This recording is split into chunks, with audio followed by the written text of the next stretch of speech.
Up until we really graduate into deeper and deeper levels of spiritual understanding, we have a very kindergarten way of looking at God or Source, which is what we are actually a projection of. We look at God or Source as if it is knowing everything in existence, and we're just kind of catching up. We sort of look at God or Source the same way that we do when we're 5 years old looking at mom or dad. They know everything.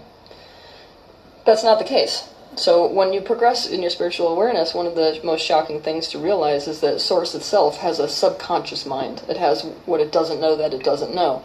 And the entire reason for the creation of life is so that Source itself could become self-aware. So it projects itself into every different perspective it can possibly come into so as to see itself.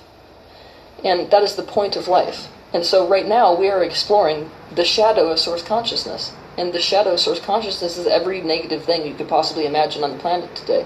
It's not just every negative thing, it's every unknown thing about itself. But let's say that something within Source is disconnection. That's obviously, if all things in existence are part of Source, disconnection is part of Source. So one thing that we will be experiencing in this time-space reality in the process of self-awareness of Source consciousness is disconnection.